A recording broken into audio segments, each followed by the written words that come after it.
Et bienvenue dans cette 12e session de table ronde lors de la conférence régionale sur la conservation de la nature et les aires protégées du Pacifique. Je vous remercie tous d'être présents aujourd'hui autour de la table. Cette table ronde va se focaliser sur la thématique de la pêche, et notamment sur les préoccupations régionales communes en matière de pêche, avec un petit focus sur ce qui se fait en Nouvelle-Calédonie.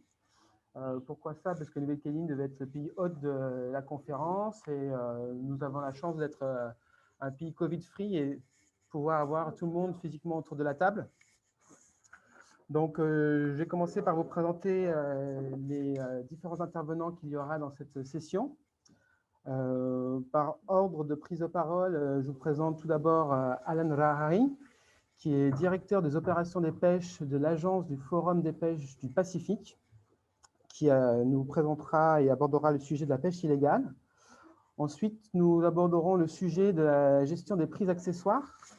Nous aurons en tant qu'intervenant M. Florent Piton, qui est le président de la Fédération des pêcheurs hauturiers de Nouvelle-Calédonie et le gérant de l'armement Navimont, qui représente la moitié de la flotte calédonienne. Et nous aurons aussi par la suite l'intervention de François Prioul en tant que chargé du programme observateur des pêches de Nouvelle-Calédonie, qui travaille pour l'ADECAL Technopole et est mise à disposition des affaires maritimes. Ensuite, je vous proposerai d'avoir un petit temps de questions de 10 minutes sur ces deux thématiques-là, avec notamment ces intervenants-là. Chacun peut intervenir quand il veut, s'il se sent compétent ou à l'aise pour répondre à la question. Ensuite, nous aborderons deux autres sujets. Le sujet de l'impact de la crise sanitaire de la Covid-19 sur les pêcheries, et nous aurons deux intervenants sur ce sujet-là aussi. Nous aurons du coup Jessica Bouillet, directrice d'exploitation de Pacific Tuna, qui nous fera un petit point sur la situation suite à la pandémie, notamment sur les usines de conditionnement de poissons hauturiers. Et ensuite, Vaiana Royer, qui nous fera aussi un petit point de la situation suite au Covid pour la pêche côtière. Et enfin, nous terminerons la session en abordant le thème du changement climatique et les impacts sur les pêcheries, notamment la distribution des espèces dans le Pacifique. Et pour cela, nous aurons deux intervenants. Patrick Léaudet de la CPS, spécialiste en changement climatique et analyse des écosystèmes, je crois, si je ne me trompe pas. Et nous aurons aussi Johan Bale, qui travaille pour Conservation Internationale et qui est responsable du programme des pêches. Et avant de commencer, j'ai failli m'oublier, donc je me présente, je m'appelle Thomas Auger, je suis le chargé de mission marin pour le programme de Conservation Internationale en Nouvelle-Calédonie. Merci. Donc je procède juste à une brève introduction sur le sujet avant de commencer à lancer les différents débats. Donc tout d'abord, les pêcheries dans les pays et territoires du Pacifique représentent 60% de la production globale et sont des moyens essentiels de subsistance, de sécurité alimentaire et d'économie insulaire. Ces pêches sont cependant touchées par différentes menaces que sont la surpêche, le changement climatique, la dégradation des habitats et autres menaces comme la récente pandémie de la Covid-19. Les pêches hauturières et côtières de Nouvelle-Calédonie sont réputées pour exploiter avec prudence les ressources partagées avec les pays voisins. Depuis la fin des années 90, la Nouvelle-Calédonie a privilégié les entreprises pays avec des armements 100% locaux et compte 20 navires. Des pratiques à moindre impact ont été mises en place et ont été choisies, telles que la technique de la palangre horizontale différente. Les efforts de pêche sont quasi constants, autour de 4 à 5 millions hameçons, et a été mis en place des certifications responsables de la flotte. Il y a aussi un suivi rigoureux par VMS et un programme observateur des pêches qui, depuis 3 ans, a un taux de couverture qui avoisine les 10%. Le territoire a ainsi su créer de l'emploi local, baisser la pression des pêches lagonaires, améliorer la sécurité alimentaire et la santé publique. C'est sur cette base que la Nouvelle-Calédonie a le potentiel de créer un modèle régional de gestion transparente des pêcheries tonnières, générant de la valeur ajoutée et favorisant une gestion durable de la ressource à l'échelle de la mer de corail. Bien que les efforts de pêche aient été relativement stables au cours des 10 à 20 dernières années, les signes récents de réduction de taux de capture et de rendement soulèvent des inquiétudes quant aux facteurs externes de cette tendance, soulignant l'importance d'une approche et d'une coopération régionale. Je vous propose de partir tout de suite dans le vif du sujet, en commençant à aborder le thème de la pêche illégale, et notamment l'impact qu'a eu la Nouvelle-Calédonie vis-à-vis de cette pêche illégale par le passé. Alors, la pêche illégale est une menace directe pour les populations de thon et d'autres espèces dans le Pacifique. La grande taille des zones économiques exclusives du Pacifique et la capacité limitée de surveillance ou encore l'application de lois sont des défis prioritaires dans la lutte contre la pêche illégale. La pêche illégale des holoturies dans l'espace maritime de la Nouvelle-Calédonie par des navires en provenance d'Asie, appelés les Blue Boats, s'est traduit par un arrivage massif de ces navires procédant au ramassage en plongée à l'aide de narguilés d'une quantité importante d'holoturies. Entre 2016 et 2017, ce n'est pas moins de 95 navires qui ont été soit détectés, observés ou signalés dans l'espace maritime calédonien, 20 Blue Boats interceptés et pas loin de 40 tonnes d'holoturies saisies. Ces pratiques concernaient à la fois les récifs et les îles isolées du parc naturel de la mer de Corail, de la ZEE de Nouvelle-Calédonie, mais aussi les plateaux récifaux des provinces. Ce phénomène a également touché d'autres pays de la région du Pacifique, comme l'Australie, la Papouasie-Nouvelle-Guinée, les îles Salomon. Du coup, en réponse à ce braconnage de loteries et de requins dans le parc naturel de la mer de Corail, une coalition est née entre les pêcheurs, les affaires maritimes, les forces armées de Nouvelle-Calédonie pour la surveillance et l'arraisonnement de ces Blue Boats, mais aussi entre la Nouvelle-Calédonie et les pays de la région, qui travaillent annuellement sur des opérations conjointes de contrôle de grandes envergures sur les navires de pêche palangriers et ont participé notamment au Forum de coopération de la défense organisé par l'Agence du Forum des pêches des îles du Pacifique. C'est pour ça que je vais passer la parole maintenant à M. Alan Barari, qui est, comme je vous l'ai présenté initialement, le directeur de l'opération des pêches de la FFA, afin que Alan puisse nous en dire davantage sur l'état et les tendances de la pêche illégale dans le Pacifique et sur les actions menées sur ce sujet par la FFA. Alan, si vous voulez bien prendre la parole.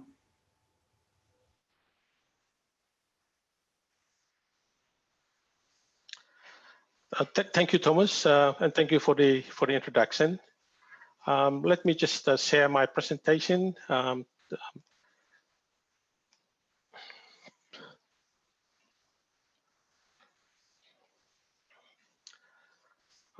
So thank you. Hopefully you can see the presentation okay. I will be speaking to regional cooperation, particularly combating IUU fishing in Pacific tuna fisheries, but also providing a case study as well with regard to the Blue Boat that Thomas spoke to. So in terms of the presentation, I'll be speaking to the IUU fishing problem in Pacific tuna fisheries, some of the responses to the IUU fishing problem, a case study that highlighted regional cooperation in response to the Vietnamese Blue Boat, and this was a detection in the Solomon Islands.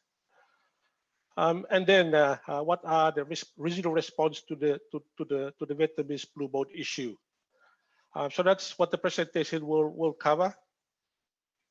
So in 2016, the Pacific Island Forum Fisheries Agency, which is the organization I work for, based out of Honiara, Solomon Islands, and we are secretariat for the 17 Pacific Island countries, undertook a study to quantify IUU fishing in Pacific tuna fisheries. So up on the screen is the findings from the study, and it's quite interesting in that the study found that $616 million has been estimated as the loss through IUU fishing activities. This is specific to Pacific tuna fisheries. And the loss in economic rent to our Pacific members, particularly in the areas of loss of licensing revenue and so forth, is around $152 million. So that's a significant amount of money that's been lost through IUU fishing in the Pacific. Right at the bottom of the screen, it does highlight some of the main IUU findings. And interestingly, if you look at the non-licensed fishing, it was only 4%. So these are the vessels that come into our region without actually having a license to undertake fishing. So it's only 4% of IUU is actually conducted by these vessels. The vast majority of illegal, unreported, and unregulated fishing is actually undertaken by licensed fleets. So these are vessels that our Pacific Island countries do licensed. The risks that the licensed vessels pose is around reporting violations, so they are not complying with the license conditions. Also, reporting violations as well too. So you will see that there's 54% reporting violations and 29% relating to non-compliance with the conditions of the license. So what this study has done is that it has pointed us to really look at how we undertake our monitoring, control, and surveillance activities, and focus more on the licensed vessels, the vessels that are membership licensed, as opposed to vessels that do come in and undertake poaching in our exclusive economic zone. Just to also highlight that out of one of the biggest issue with licensed vessels is misreporting and underreporting, and that's one of those areas that I will cover off as well under this presentation. So this is a map of the region. As some of you are quite familiar with this map, and as you all are aware, the region is quite vast, and it poses quite a lot of challenges for us in terms of monitoring, control, and surveillance, and in combating IUU fishing in general. So some of the characteristics of our region, particularly the Western Central Pacific region, we've got large Pacific Island EEZs. There are high seas pockets and areas in between EEZs and outside of EEZs as well. The resources that we are managing is very highly migratory, and so it could be in one particular EEZ in one on a particular day, and it could be in another EEZ on another time. So it requires a collective approach to managing these particular resources.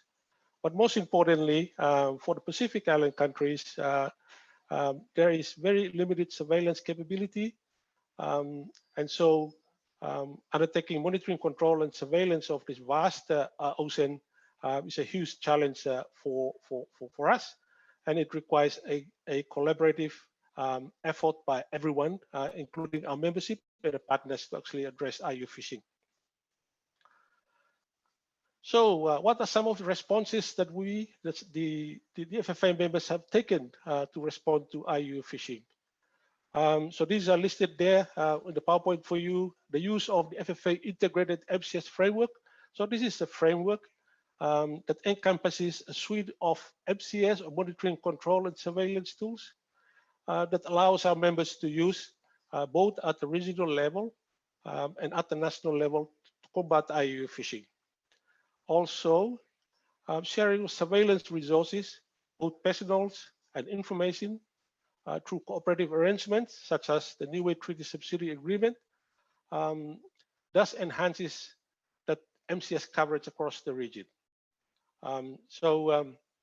Again, pooling of resources and sharing of resources, particularly the Pacific Island countries that have limited resources, is one way to enhance the monitoring, control, and surveillance coverage across the region. Conduct of regional surveillance operations across the Western Central Pacific annually, and this improved deterrence of illegal, unreported, and unregulated fishing. There has been targeted surveillance activities, and this is enhanced through information sharing between the Pacific Island countries, and mainly driven by intelligence. So go to the days where surveillance activities are done by a surveillance asset just going out there. It's very much intelligence driven. Aerial surveillance. So we the Pacific Island Foreign Fisheries Agency does have a regional aerial surveillance program. We have 2 King Airs aircraft that undertake surveillance, aerial surveillance for our members. So these comes under a particular program under the Australian Pacific Maritime Security Program, and the FFA has control over this particular asset for our members' use. Rollout of the replacement of Guardian patrol boat to our members. So at the moment there is a rollout of patrol boats to our members, and this is assets that belongs to national, that belong to countries that they use for the monitoring, control, and surveillance activities. One of the key aspects of our response to IUU fishing is the cooperation between the Quadrilateral Defence Forces of Australia, New Zealand, United States, and France. So this Quadrilateral Defence Forces provide support to the members to undertake a monitoring, control, and surveillance, and really to ensure that there is visibility out there in the waters to deter illegal, unreported, and unregulated fishing. And finally, the implementation of the Regional Port State Measures Framework. So the FFA membership has agreed to a Regional Port State Measures Framework, and this underpins how vessels, when they do come into our members' ports, how they have been inspected, what sort of risk assessments have been taken before the vessels come into their ports, and so forth. So just turning our mind now to the Blue Boat. So this is a case study that highlights regional cooperation in response to the Vietnamese Blue Boat, and this was detected in the Solomon Islands. But just to flag that the similar approaches have been taken by some of our pretty much all the countries that have been affected by the Blue Boat incident. So as you can see in the slide, there have been a number of Blue Boats sighted across the region, and Thomas did mention the huge number of Blue Boats sighted in the New Caledonia Exclusive Economic Zone, and this was seen across the region as well, particularly in Palau, in the Solomon Islands, in the Federal Strait of Micronesia, and in Papua New Guinea. So what I'm going to go through is just a very quick snapshot of how Solomon Islands has responded to this particular Blue Boat incident. But I think it's an example and a lessons learned that could probably be taken by other countries as well. So right at the start of all this was the detections. So as you can see up on the screen, there is this sketch of a Blue Boat. This was actually provided by a fisheries observer on a fishing vessel. So the observer was on a fishing vessel, did not have a camera to take the photograph of the Blue Boat when he sighted the Blue Boat. So he drew a picture and sent it to us here at the Foreign Fisheries Agency, and also to the Solomon Islands Authority for further action. Also, the master of the fishing vessel, this is the fishing industry, was able to facilitate the sighting reports to be provided to the authorities as well. Also, local villages and communities were able to report sightings of this particular vessel as well. So these were all the detections that relates to this particular Blue Boat incident in the Solomon Islands. And then on the apprehension phase, authorities both from Solomon Islands, and these authorities from fisheries and police and the other relevant national agencies jointly responded to the report. 2 patrol boats were deployed. The Quadrilateral Defence Forces were requested for support, and we were pleased that the French Armed Forces of New Caledonia responded to that particular request and provided a Guardian aircraft to locate the Vietnamese Blue Boats. So also important to note that the local knowledge of the sea cucumber fishing ground was utilized in the search of those Blue Boats when those boats were been searched for. And then in terms of the border inspection, so this was border inspections at sea. by the vessels. There was a police response team deployed on the patrol boat to assist with crowd control of the crew. Obviously, the crew on the Vietnamese blue boats were very uncooperative, and that made the situations a lot more difficult for the Solomon Islands authorities. And of course, the bordering and inspection operations was a bit difficult as well due to the limitations of the patrol boat as well, particularly around bad weather and so forth. But eventually, 3 blue boats were boarded, and their crew were actually mustered on the patrol boat. And then, of course, a second patrol boat arrived on scene to provide reinforcement, given the number of crew from the Vietnamese blue boat that were apprehended. So in terms of post-apprehension, there was a multinational agency involvement in the investigation and processing of those arrested crew. And this includes fisheries, the police, the customs, immigrations, and quarantine. Also foreign affairs, given that these are foreign nationals, and the Office of the Attorney General. Those crew from the blue boat were held under immigration detention, and they were eventually charged and detained under in the Solomon Islands national fisheries laws. Communication and information sharing was a critical part of this whole process. It started off with the fishing industry providing net sighting report to the authorities. There was exchange of information on the blue boat sightings between the relevant Solomon Island national authorities, the police, the fisheries, and immigrations. There was also exchange of operational and tactical information between the National Command Center and the French Armed Forces of New Caledonia as well. And then, of course, the sharing of the Vietnamese blue boat sighting and activities in the Solomon Island EEZ with the wider FFA membership, so that they are aware of this particular incident in the region. So, so what are the regional response to the blue boat? So the FFA membership, as a result of the blue boat incursions, it has in 2015 to 2017 put together a strategy for addressing IUU risks relating to illegal small-scale foreign fishing vessel. So this particular strategy was put in place for members to use when they do encounter blue boats in the exclusive economic zones. It does enhance understanding of the operation of the vessel and the markets and the business chain that sits behind these vessels. Also outlines the resources and the targeted aerial surveillance and satellite imagery detection means for blue boats. It does build awareness and also highlighted the need for communication capabilities in remote communities, such as coast watches. Working collaboratively to increase engagement with the flag state was also one of those key aspects of this strategy. The flag state plays a key role in this whole issue as well, so they need to be engaged as well.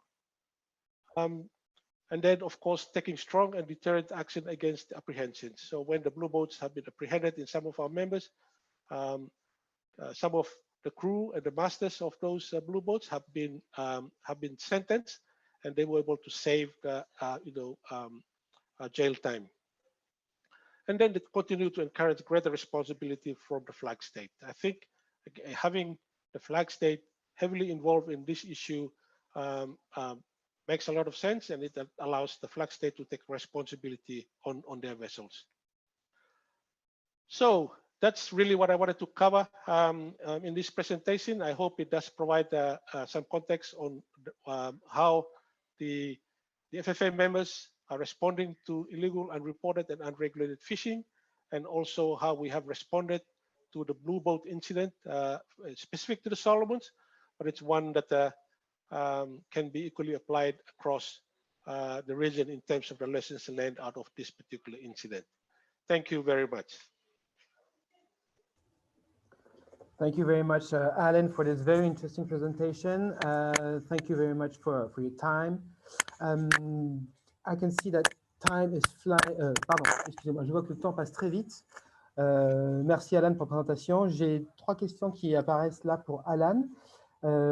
Si il est possible, Alan, que vous puissiez répondre de manière très concise à ces questions pour qu'on puisse avancer. Je vous les poser en anglais car elles sont en anglais. So, Alan, three questions for you. How did you transform your surveillance mechanism to focus on licensed vessels after 2016 study? Is that clear for you? Sorry, Thomas, can you repeat the question? I was jumping between. The question was, how did you transform your surveillance mechanism to focus more on licensed vessels after your 2016 study? Since you just showed on your first slide that most of the IUU fishing was operated by licensed vessels in the region? Thank you. So there were a number of steps that we have taken to do that. One is, of course, strengthening our members' licensing regimes. Also, focusing our monitoring, control, and surveillance tool on the aspects of the license that have been breached, and this mainly relates to misreporting and underreporting. So we have turned our mind and look at tools that would help strengthen detection of misreporting and underreporting, and this includes things like real-time analysis of data from vessels, particularly the catch data, to pick up any anomalies in their reporting. Okay, thank you very much, Alan. I'm very sorry, but pardon, merci beaucoup, Alan. Je suis vraiment désolé, mais nous devons avancer car le temps passe très très vite. Encore une fois, merci beaucoup pour cette présentation. Donc, deuxième thématique que nous allons aborder aujourd'hui dans cette table ronde est la thématique sur la gestion des prises accessoires. Alors, car les prises accidentelles et non intentionnelles d'espèces non cibles sont les dommages les plus évidents associés à la pêche hauturière notamment. Bien que des progrès aient été accomplis pour réduire ces prises accessoires, elles demeurent une menace importante pour les espèces marines du Pacifique et notamment les espèces emblématiques. Par exemple, en 2019, les prises accessoires en Nouvelle-Calédonie représentent 23% des captures totales observées par le programme Observateur. Cela étant dit, un effort particulier a été fait pour réduire ces prises accessoires, notamment la mise en place d'un label de certification de pêche responsable qui aborde ce sujet-là. Pour nous en parler un petit peu plus en détail, j'aimerais passer la parole à M. Florent Piton, en tant que président de la Fédération des pêcheurs hauturiers de Nouvelle-Calédonie, afin qu'il puisse nous présenter comment cette problématique est considérée et gérée, notamment dans la pêche hauturière. Florent, s'il vous plaît. Merci. Donc, en ce qui concerne la gestion des espèces... Attends, Florent.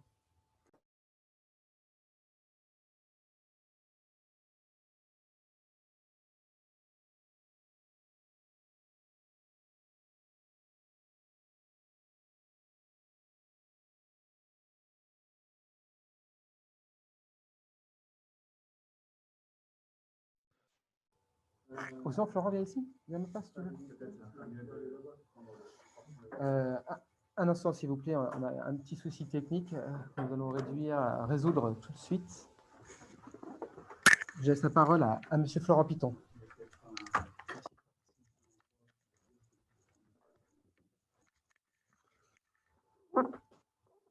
Bonjour à tous. Donc, je suis le président de la Fédération des pêcheurs hauturiers en Calédonie. Je voudrais vous donner quelques informations au sujet de la gestion des prises accessoires dans nos eaux. Donc, je dirais que il faut différencier deux sortes de prises accessoires en Calédonie, c'est-à-dire qu'il y a d'un côté tous les poissons qui n'ont pas de valeur commerciale, et il y a d'un autre côté ceux qui sont considérés comme espèces emblématiques et en danger, qui font l'objet d'une attention toute particulière. En ce qui concerne ces quatre, je différencierai donc quatre espèces spécifiques, quoi, dont une est à la limite de ce dont on parle, mais il y a évidemment les oiseaux marins, qui ne sont pas des poissons, mais qui sont quand même font l'objet d'une attention. Il y a aussi évidemment les tortues, les requins et les mammifères marins. Donc, en ce qui concerne ces différentes espèces, pour les oiseaux, très brièvement, je dirais que nous sommes assez peu concernés par cette problématique, vu que notre zone économique ne s'étendant pas dans le sud, on n'a pas cette problématique de grands oiseaux marins qui viennent se nourrir sur les lignes et donc principalement attaquer les appâts lors de la mise à l'eau. Ce qui se passe, c'est on s'est rendu compte que si l'on pêche très près des côtes et pendant la journée, il peut y avoir des oiseaux qui sont attirés par l'activité de pêche. En ce qui concerne les palangriers calédoniens, puisque c'est l'unique façon de pêcher qui est agréée, vu que nous posons très majoritairement la ligne de nuit, on peut dire que nous n'avons pas de problème avec ça. Et d'après les observations qui sont faites par les observateurs embarqués, le nombre d'oiseaux marins pris chaque année est vraiment très très faible pour l'ensemble de la zone. En ce qui concerne les tortues marines, donc nous avons mis en place avec l'aide de la CPS, il y a maintenant au moins une quinzaine d'années, un changement dans les hameçons utilisés. Donc nous utilisons maintenant des circle hooks qui rendent beaucoup plus difficile le mordage par les tortues des appâts utilisés du fait de la forme de l'hameçon. Et de la même façon, d'après les observations qui ont été faites, les captures de tortues sur l'ensemble de la zone calédonienne par la flotte calédonienne est extrêmement faible. Je n'ai pas le chiffre exact en tête, mais je dirais que c'est inférieur à une dizaine d'individus. Donc c'est quand même une problématique qui a été bien réglée. Ensuite, en ce qui concerne les mammifères marins, utilisant la palangre, nous sommes très peu concernés par cette problématique. Tout ce qui est dauphin ne mord pas à la ligne, de même pour les globicéphales et évidemment les baleines, non, pas les baleines à dents, mais les baleines qui se nourrissent de krill, donc ne sont pas intéressés par nos appâts. Je crois qu'il y a eu l'année dernière une prise accidentelle d'un dauphin. Voilà, c'est donc une problématique qui ne nous concerne pas vraiment. La dernière chose, c'est les requins. Alors, sur les palangres, nous avons de nombreux requins qui mordent à l'hameçon.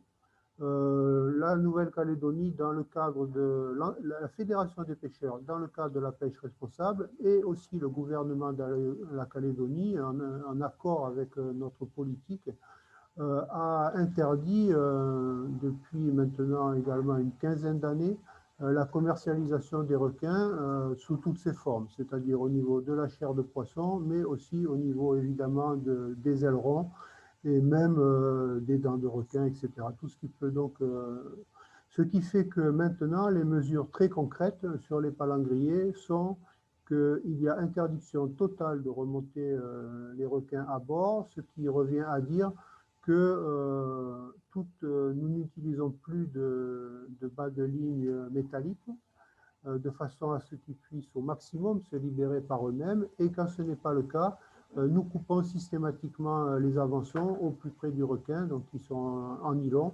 pour leur permettre de se libérer. Voilà ce que j'avais à vous dire sur la pêche d'espèces accessoires en Calédonie. Donc, en dehors de ces espèces accessoires, il y a évidemment tous les poissons que nous, on appelle ici poissons ceinture, lanciers, etc., qui mordent sur la ligne, mais ne représentent pas d'intérêt commercial, ne sont pas ciblés et ne sont pas conservés à bord des bateaux. Merci de votre attention.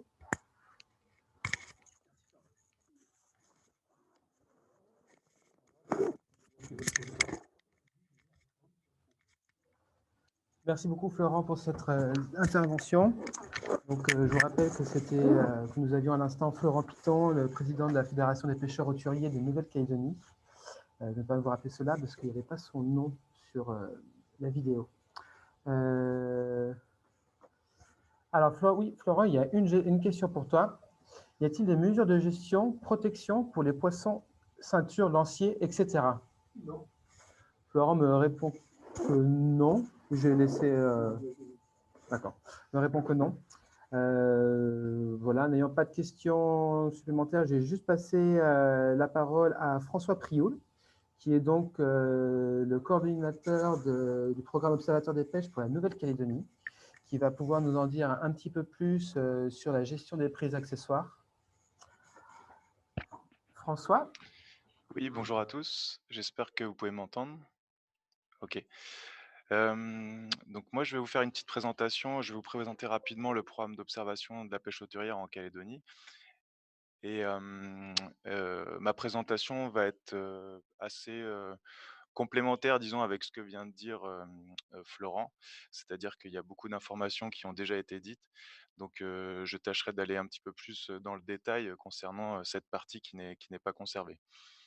Je vais essayer de partager mon écran. J'ai 2 slides.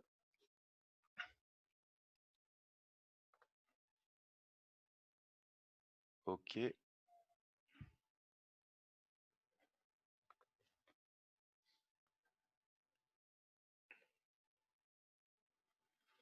Donc tout d'abord, pour vous parler du programme d'observation des pêches, c'est un programme qui existe depuis l'année 2001, qui, a été, repris donc par, l'ADCAL Technopole depuis 2015 et donc qui fait l'objet d'une série de données qui est, somme toute assez longue, hein, 20 ans cette année de série de données, sur la pêche hauturière. Donc on a une petite équipe, qui est à la hauteur, de la flotte, palangrière de Calédonie. À savoir que, nous avons, 2 observateurs qui embarquent, toute l'année à plein temps et donc nous avons eu la chance cette année de pouvoir faire une, formation, des observateurs ici même à la CPS, avec les formateurs de la CPS, donc une formation Peerful Observer qui a permis, de recruter, de nouveaux observateurs, en vue, de maintenir un taux de couverture cohérent avec, les objectifs fixés par le programme. Donc les chiffres que je vais vous donner, et qui concernent les bycatch, sur cette présentation, concernent globalement, l'année 2019. Donc 2019, nous sommes soumis à un taux de couverture de 5, hein, une réglementation qui est issue de la WCPFC. Donc en 2018, les 10 avaient été atteints. Il se trouve qu'en 2019, le programme couvre 9 des campagnes annuelles de la flotte palangrière, donc avec 18 navires qui sont actifs sur une année. Ça représente à peu près un peu moins d'une trentaine de campagnes sur les 310-320 campagnes effectuées dans l'année. Une campagne moyenne, c'est 13 jours de mer pour un palangrier calédonien, avec 8 jours de pêche. Donc sur une étendue assez conséquente qui est la ZDE calédonienne. Et puis donc un jour de pêche consiste en la mise à l'eau dans une moyenne de 2000 hameçons. Donc le programme s'intéresse, et c'est là que ça devient intéressant pour la partie des bycatch, c'est-à-dire que le programme s'intéresse à l'ensemble des composantes du prélèvement de la pêche, c'est-à-dire que l'observateur à bord va observer à la fois ce qui est gardé, mais également ce qui est rejeté. Donc cette partie n'est pas retenue représente une moyenne, donc ça c'est une moyenne sur les dernières années, de 20 de la capture observée. Donc à chaque fois que je vous parlais de pourcentage dans cette présentation, qu'on soit bien d'accord, on parle de nombre d'individus et non pas de tonnage. Donc 20 de la capture observée est non retenue en nombre d'individus. Voilà, donc sur ces 20 comme disait Florent, il y a plusieurs catégories d'espèces qui ne sont non conservées. Et donc, sur ces 20 il y a environ 10 qui sont des espèces qui n'ont aucun intérêt commercial. Donc, c'est ce qu'on disait, les poissons ceintures, les lanciers, qui sont, elles, soit directement rejetées à la mer, soit gardées pour une consommation par l'équipage et qui ne font pas l'objet de mesures de gestion. Ensuite, il y a 5 des espèces qui sont rejetées, qui sont dites emblématiques. Donc, Florent en faisait la liste tout à l'heure. Il faut savoir que la majorité des espèces emblématiques qui sont observées, capturées, sont des requins. Et donc, ces espèces de requins enfin, les captures de ces espèces de requins sont en majeure partie constitués d'une espèce, c'est-à-dire à 60 c'est les requins pêchés heu sont l'espèce du requin peau bleue, et donc qui est un requin qui, mord aux hameçons de surface. Mais il faut noter toutefois que, sur ces captures de requins, 95 des requins qui sont capturés sont vivants au moment de la relâche. C'est-à-dire que, Florent disait qu'il y a eu maintenant des bonnes pratiques de mise en œuvre, et on s'aperçoit que, plus le la la longueur de l'avançon, est courte, au moment où on sectionne, l'avançon, plus le taux de survie des requins est important. Voilà.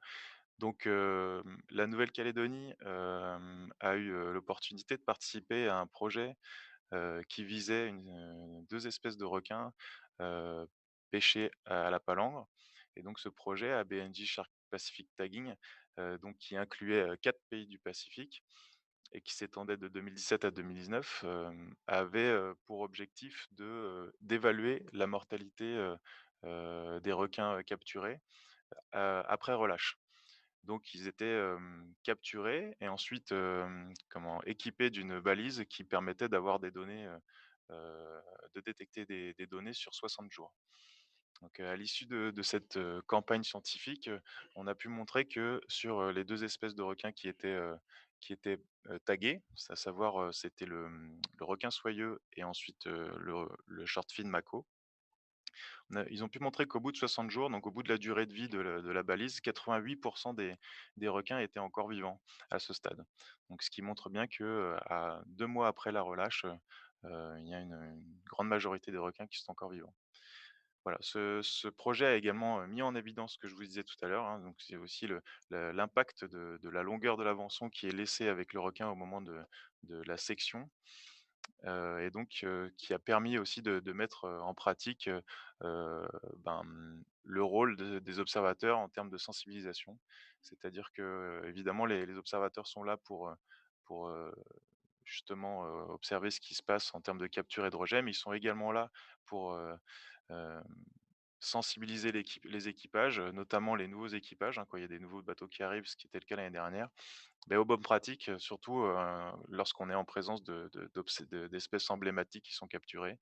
Donc, pour les requins, pour les tortues, il y a également une procédure de remise à l'eau lorsque la tortue est capturée vivante. Ce sont des choses qui font partie intégrante du rôle des observateurs. Voilà. Donc ça, c'est les 5 qui représentent les espèces emblématiques, mais il y a également, 5 des espèces, qui sont, rejetées, mais qui sont commercialisables. Donc, il se trouve que, une espèce visée, hein, n'importe quelle espèce de thon, de marlin, de maïmaï qui est, normalement gardée pour la commercialisation peut être rejetée. Hem, En grande partie, ces individus sont rejetés soit parce qu'ils sont hors taille, donc l'ensemble des juvéniles sont remis à l'eau, soit parce que les individus sont abîmés et tout simplement, impropres à la commercialisation. Donc, dans ces individus abîmés, ce qui représente la majeure partie, des espèces, commerciales qui sont rejetées, la grande majorité de ces individus abîmés le sont à cause de la déprédation, donc qui occure pendant le virage, donc qui peut être soit due aux requins, mais qui sont, principalement dus aux globicéphales, donc aux mammifères marins qui sont observés, dans les zones de pêche. À ce titre, et je finirai, sur ce point, nous avons été sollicités par la Fédération des pêches hauturières, donc la direction des affaires maritimes a été sollicitée par la FPH pour avoir, une idée, de l'impact et de l'évolution, de ce phénomène de déprédation qui est jugé par les pêcheurs, de plus en plus important.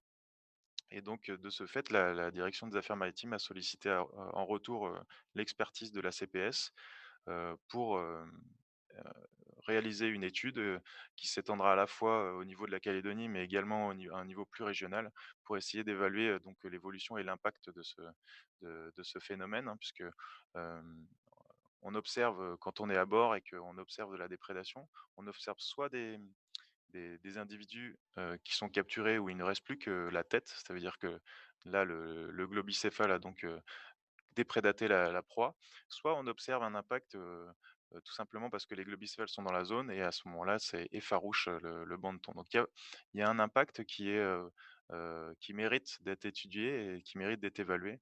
Et ce sera l'objet d'une étude probablement l'année prochaine en partenariat avec la CPS. Voilà.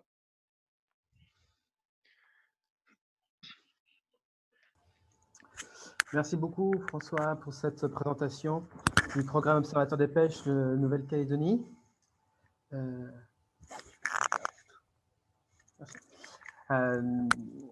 Donc, c'était, comme je disais, François Priol, le coordonnateur du programme Observateur des pêches en Nouvelle-Calédonie. Un instant.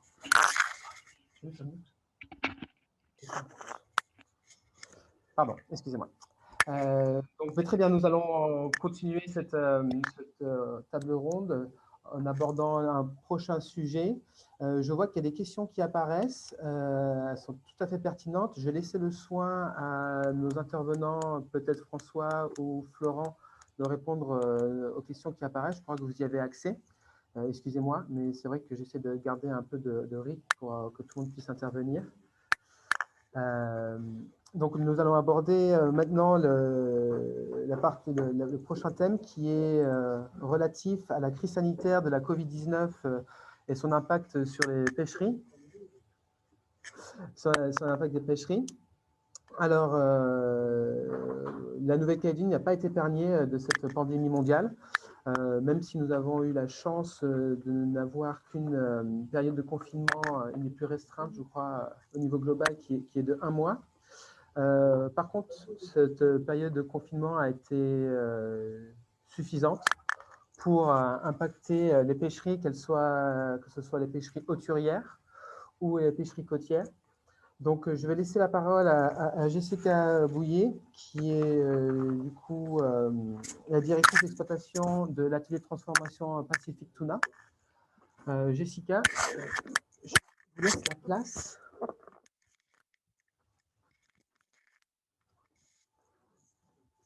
Bonjour à tous, merci. Donc, ce que je vais aborder, ça va aller relativement vite. Les difficultés qu'on a rencontrées au niveau de la pêche et essentiellement au niveau de la commercialisation de nos produits issus de la pêche responsable. Donc, en fait, donc la première phase a concerné essentiellement le personnel, les inquiétudes, etc. Il y a certaines personnes qui ont préféré se préserver en prenant des congés. Nous, on a une période de confinement de 3 semaines en tout. Donc voilà, il y avait aussi les personnes qui avaient du mal à gérer leurs enfants puisque les écoles étaient fermées déjà depuis 1 semaine avant la période de 3 semaines de confinement. Et nous avons été impactés essentiellement sur nos ventes puisque beaucoup de clients étaient fermés, tous les établissements scolaires, tous les établissements de restauration, etc. Donc, ne restait plus que quelques grandes surfaces et quelques clients qui faisaient des plats emportés. Donc, c'est essentiellement à ce niveau-là que nous avons eu un impact. Nous avons essayé de réagir, notamment en trouvant de l'activité pour notre personnel, puisque toute la partie livraison et logistique était vraiment amputée d'activité, on va dire. Donc, on s'est rabattu en quelque sorte sur de la livraison à domicile, où on se rapprochait un peu de nos consommateurs finaux, tout en n'espérant pas de cette activité des résultats financiers intéressants. L'objectif était essentiellement de trouver de l'activité au personnel. Sur la production, nous avons eu la chance de ne pas avoir de cas de Covid dans les équipages. Du coup, la pêche a pu continuer. Donc, nous avons continué à avoir des ateliers de découpe qui ont été approvisionnés régulièrement. Nous avons dans HC Pacific Tuna et avec la société Navimont un système de partenariat où les tâches sont réparties, mais également les risques. Donc, de ce fait, la société de pêche en elle-même a pu continuer de travailler normalement sans avoir d'impact financier, puisque nous, ensuite, Pacific Tuna, nous rachetions l'ensemble de la pêche et donc il y avait ce risque-là en moins pour Navimont. Et puis, nous, on a essentiellement fait du stock en attendant les ventes par la suite sur du plus long terme. L'autre difficulté principale qu'on a rencontrée, c'était par rapport au règlement de tous nos clients qui se sont retrouvés d'un seul coup sans plus aucun moyen financier. Et donc, on a mis en place des accords avec nos clients qui leur ont permis de régler leurs factures sur 4 à 6 mois. Voilà. Je dirais que j'ai fait rapidement le tour. Voilà, je pense vraiment que... Ah oui, il y a aussi quelque chose qui nous a aidé également, c'est le fait qu'au mois d'avril, c'est la saison basse en Nouvelle-Calédonie. Donc, on n'a pas eu des quantités très, très importantes à traiter et à y apposer. Ça aurait fait beaucoup de stocks à garder et donc beaucoup d'immobilisation financière.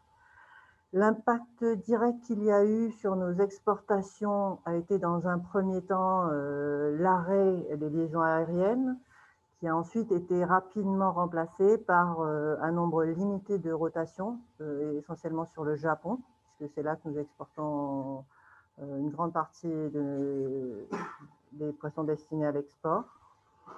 Et puis un impact un petit peu moindre sur les autres exportations, puisqu'il s'agit d'exportation de produits congelés. Donc là, il y a un impact surtout par rapport à nos clients dans les pays importateurs, du fait de la même baisse de consommation. Mais d'une manière générale, je dirais qu'en Nouvelle-Calédonie, du fait de l'absence de cas de Covid, à part ceux importés qui ont été maîtrisés rapidement, nous avons pu continuer à avoir une activité régulière. Il faut savoir que 70 à 75% des pêches sont destinées au marché local. Donc, c'est ce qui, finalement, permet, en se reconcentrant sur nous-mêmes, finalement, de nous en sortir un petit peu mieux que si la totalité de notre poisson était destinée à l'export, par exemple. Voilà. Je vous remercie.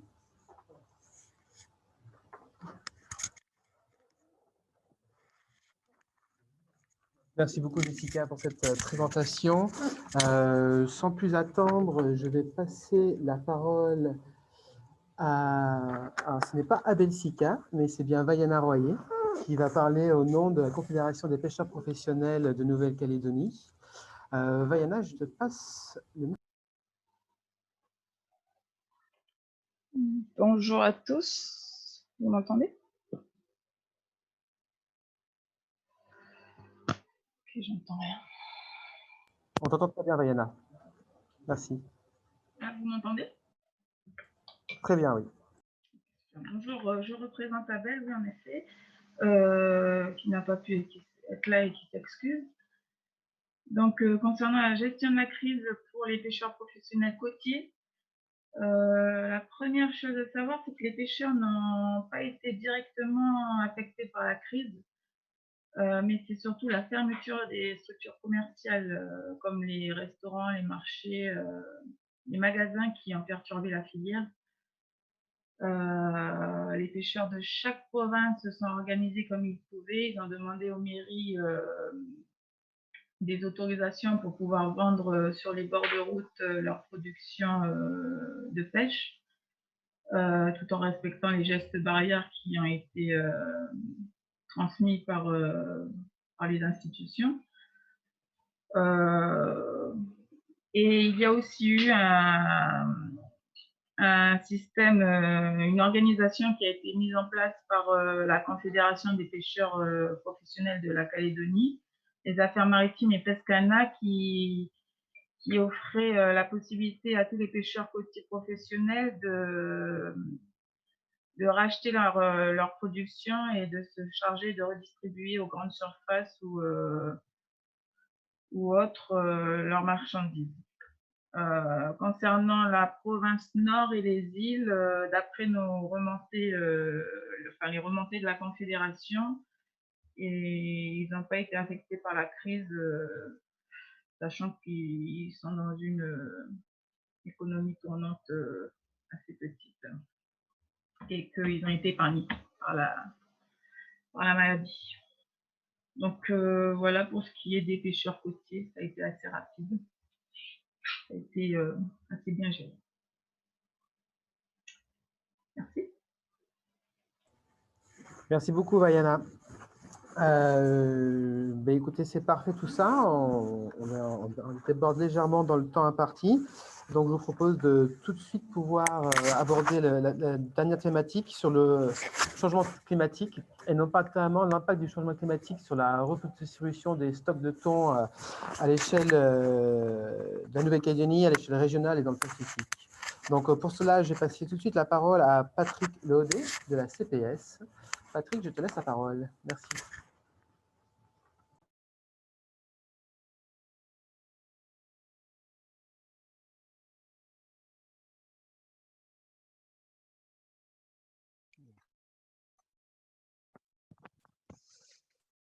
Merci. Donc, je travaille depuis plusieurs années sur le développement de modèles de dynamique de population de poissons forcés par l'environnement, ce qui permet de faire des simulations avec des projections du GIEC, c'est-à-dire avec des scénarios qui projettent le niveau d'émission de gaz à effet de serre, et donc de faire tourner ensuite des modèles de l'océan. C'est de projeter le futur aussi bien de la physique, de l'environnement physique, biochimique, mais aussi des populations de thon dans le Pacifique. Alors, ce qu'on remarque, c'est que, un peu à l'instar de ce qu'on voit quand il y a un événement El Niño dans le Pacifique, les conditions environnementales changent avec un déplacement des eaux chaudes du Pacifique Ouest vers le Pacifique central. Donc, ce qu'on avait observé depuis déjà pas mal d'années sur notamment la pêcherie de la bonite semble se renforcer en fait dans les projections climat, avec donc un déplacement de cette zone de pêche vers le Pacifique central, ce qui peut impacter évidemment fortement les prises dans les zones économiques des différents États du Pacifique. Pour les autres espèces, on observe un peu le même schéma. Donc pour le thon jaune, la zone principale de pêche du thon jaune, c'est également la zone équatoriale. Donc là aussi, avec une concentration plus dans le Pacifique central et un développement à l'est, dans le Pacifique est, et peut-être une extension vers nos régions plus subéquatoriales, tropicales. Donc ça, jusqu'à un certain point, c'est-à-dire que ces projections se font sur typiquement une centaine d'années, avec évidemment une très grande incertitude sur pas mal de choses. Donc c'est pour ça qu'on utilise un ensemble de modèles, un ensemble de simulations pour essayer de quantifier une erreur, une incertitude. Pour l'instant, ces simulations ont été faites avec le scénario pessimiste, c'est-à-dire celui qu'on suit malheureusement actuellement. Ensuite, les scénarios divergent à partir de 2020. On verra quelques années si on arrive à réduire nos émissions de gaz à effet de serre. Donc il y a une phase plutôt positive pour ces espèces qu'on va dire vraiment tropicales, que sont la bonite, le thon jaune et accessoirement le thon obèse, le patouneau. Mais ensuite, donc si on suit le scénario pessimiste, là où à partir des années 2050, là, les stocks commencent à décliner, notamment dans nos régions Pacifique centre-ouest. Il reste le germon, qui est une espèce qui intéresse plus particulièrement la Nouvelle-Calédonie et pas mal d'autres îles, États insulaires. Alors le germon, on a une énorme incertitude qui est liée à différents paramètres, notamment c'est une espèce qui est très sensible à la concentration d'oxygène dissous dans l'océan, et c'est un paramètre pour lequel on a encore pas mal d'incertitudes dans les modèles de climat. Et on sait que ces concentrations en oxygène dissous dans l'océan sont assez faibles dans le Pacifique Est et central au niveau de la zone équatoriale. C'est là où le germon notamment va pondre. Et donc, selon les scénarios, selon les simulations, l'impact la projection de ce changement dans l'oxygène peut vraiment impacter dans un sens ou dans l'autre, en favorablement ou défavorablement le recrutement des juvéniles, la survie des larves, le recrutement des juvéniles. Donc il va y avoir une contraction de l'habitat de ponte dans cette région. Donc là, c'est vraiment difficile pour l'instant de dire ce qui va se passer sur les projections concernant cette espèce, mais a priori, c'est quand même une espèce beaucoup plus tempérée qui probablement a plus de mal à résister, on va dire, aux changements climatiques tels qu'on les observe déjà maintenant et qu'on les projette avec ce type de scénario. Alors évidemment, là-dessus se superpose une énorme variabilité interannuelle, parce qu'ici, on connaît bien les effets El Niño, La Niña, et donc c'est vraiment l'évolution de cette variabilité interannuelle en plus du background de l'évolution du climat qui va forcer l'évolution de ce stock.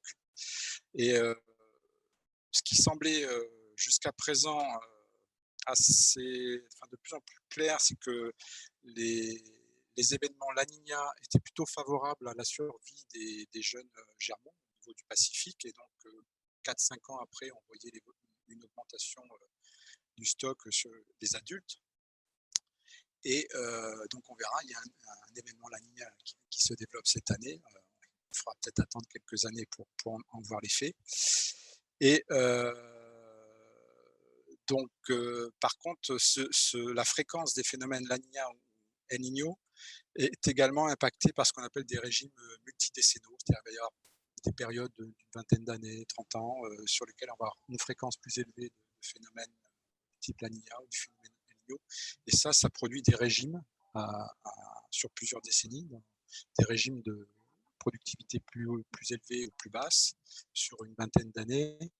Et il se trouve que là, on est quand même plutôt dans un régime à forte fréquence de La Niña, même s'il y a eu un gros événement El Niño en 2015-2016. Et que donc, dans les années qui viennent, si on prend vraiment la projection la plus pessimiste, c'est-à-dire une évolution du changement climatique, du réchauffement de l'océan comme prévu par le scénario le plus pessimiste, sur lequel se rajoute un changement de régime avec Thomas, 4 more minutes, please. important, ça pourrait effectivement amener ce stock vers un régime de productivité faible et donc avec des conséquences importantes sur la région, puisqu'on est maintenant on peut dire à une exploitation au niveau du stock qui est jugé optimum, c'est-à-dire qu'à peu près 50% du stock adulte a été est pêché actuellement, ce qui est l'objectif d'une gestion raisonnable. Donc si on descend en dessous de ça, ça posera quelques problèmes. Il faudra revoir la stratégie d'effort de pêche sur cette espèce. Voilà ce que je peux dire rapidement sur l'ensemble de ces travaux. Merci beaucoup Patrick pour cette présentation de l'impact du changement climatique sur la répartition des stocks de thon dans la région. Pour conclure cette table ronde, vu que le temps nous est compté, nous avons légèrement dépassé le temps imparti, je vous propose de finir avec une présentation de l'impact du changement climatique, notamment sur les conséquences économiques que cela peut avoir. Cette présentation nous est faite par Johan Bain, qui est donc responsable du programme de pêche thonière pour conservation internationale. Johan, vous avez la parole. Merci.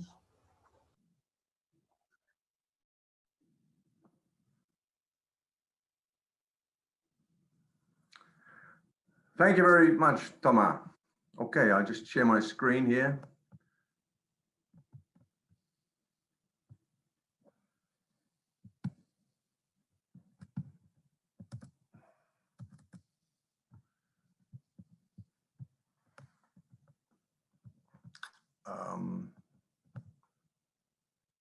Sorry, I don't seem to have it on the full screen, but we'll go ahead.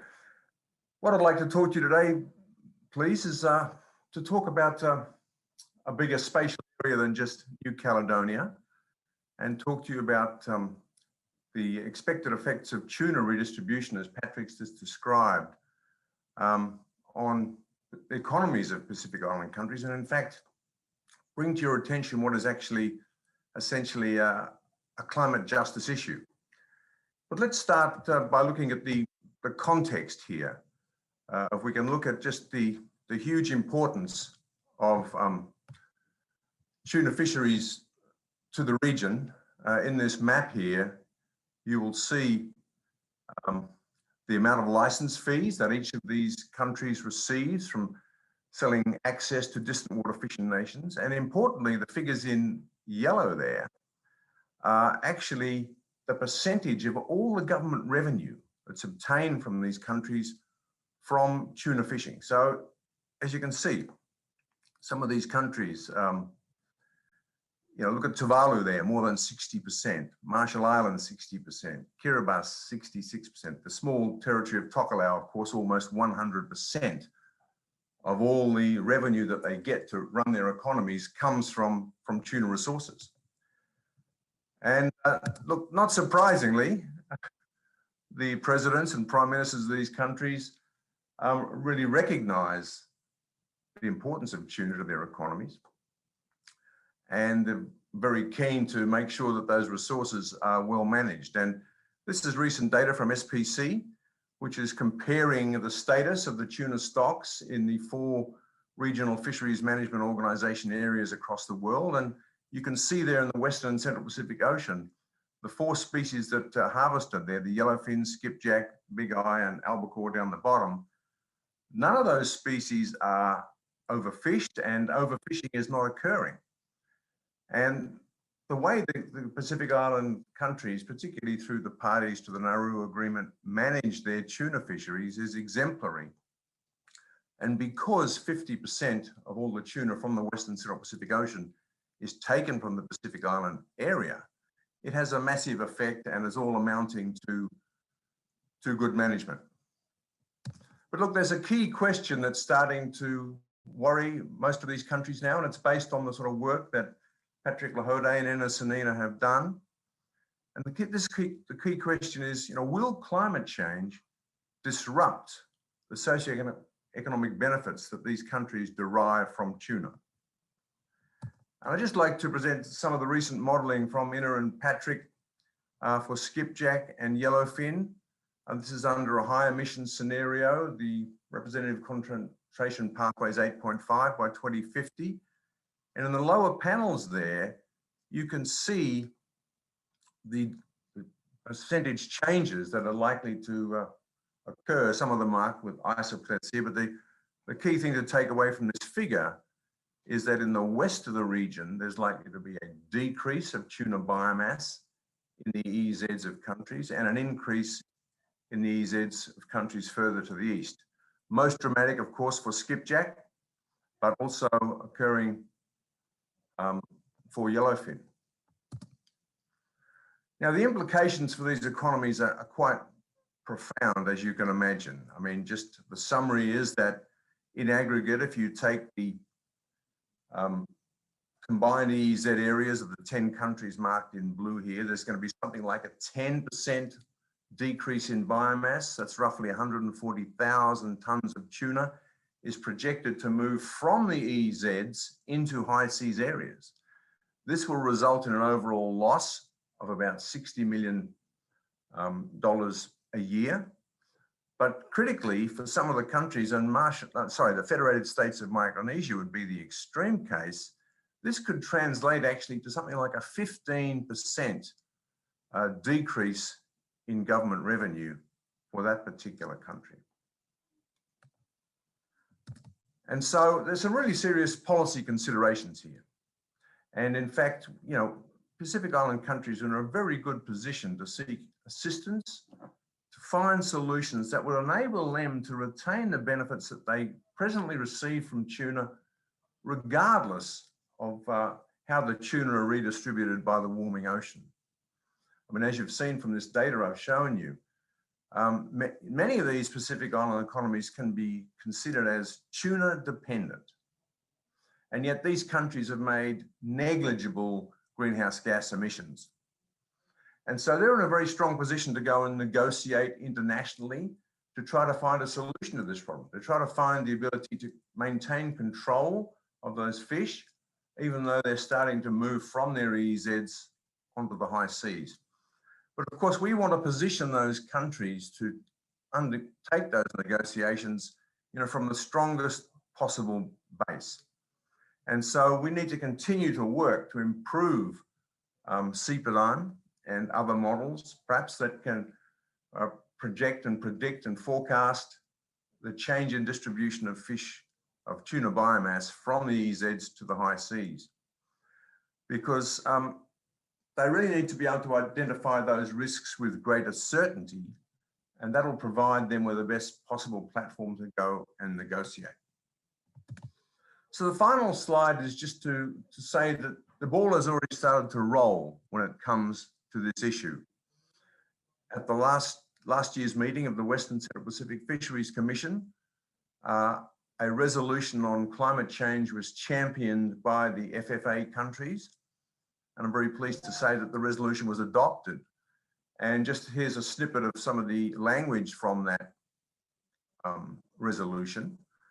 It says, consider that in its management of the resources, that the Commission needs to consider the impacts of climate change on fish stocks in the convention area and any related socioeconomic impacts.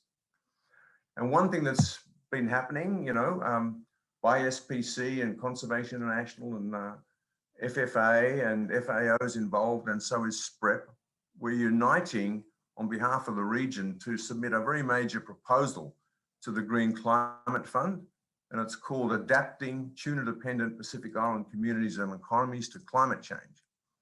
And part of this proposal really involves developing what we call an advanced warning system. Develop the technology so that we can predict with much more confidence what the change in biomass is likely to be, not only among EEZs, Pacific Island countries, but most importantly, the changes between the tuna biomass in their collective EEZs and in high seas areas.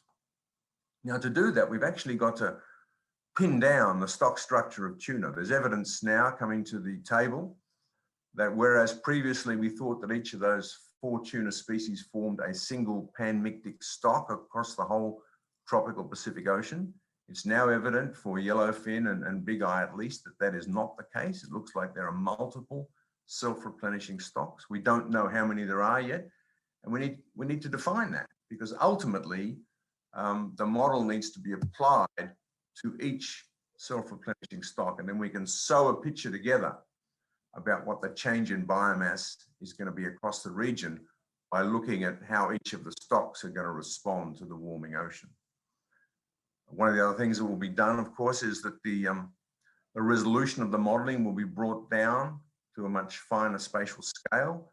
It's roughly 2 degrees by 2 degrees at the moment. We want to go much finer than that. And the other thing that's happening at the moment is that there's really only very good non-biased ocean forcings for the high emission scenario. We need to work with oceanographers to get them to do the forcings for other emission scenarios, particularly the lower scenarios, because after all, we're all aspiring to try to address the greenhouse gas emissions problem, and we need to see what the picture is likely to look like under lower emission scenarios, particularly those in line with the Paris Agreement. And finally, the Global Environmental Facility and FAO are renewing, or they're having a second phase of the Common Oceans Program. And that's also going to provide, by the looks of it, for some continued modelling of the effects of climate change on tuna. And of particular interest to the region, I think, there is that the plan is to develop indicators to confirm whether some of the predictions that the models are making are actually starting to take place. What might some of those look like? I mean, it might, for argument's sake, be the sort of centroid of abundance of skipjack. I mean, is it actually progressively shifting to the east? Because if it does, it's a very good validation and verification of the models, and we can start to use them with much more confidence in planning how to address this climate justice issue that's facing Pacific Island countries. So thank you for listening. I'll leave it there. Thank you. Merci Johan pour cette présentation très intéressante. Malheureusement, nous n'avons pas le temps de répondre à vos questions. Nous essaierons de répondre à vos questions à la suite de cette table ronde. Je tiens à remercier toutes les personnes présentes autour de la table aujourd'hui et les personnes aussi qui sont là, qui sont connectées à distance, comme Johan et Alan, et aussi Vaiana, qui n'est pas autour de la table avec nous. Bon, comme on a pu le voir sur cette thématique pêche, la thématique pêche est quelque chose de très important pour la région du Pacifique, et ça reste un endroit qui évolue rapidement dans ses pratiques, mais aussi qui a su s'adapter aussi aux différentes variantes qu'il y a, telles que le changement climatique aussi. Donc, c'est quelque chose que nous allons suivre de très très près. Je vous remercie beaucoup chacun, et je souhaite à tous les participants d'avoir une bonne continuation lors de cette 10e conférence à la conservation de la nature. Merci beaucoup. Au revoir.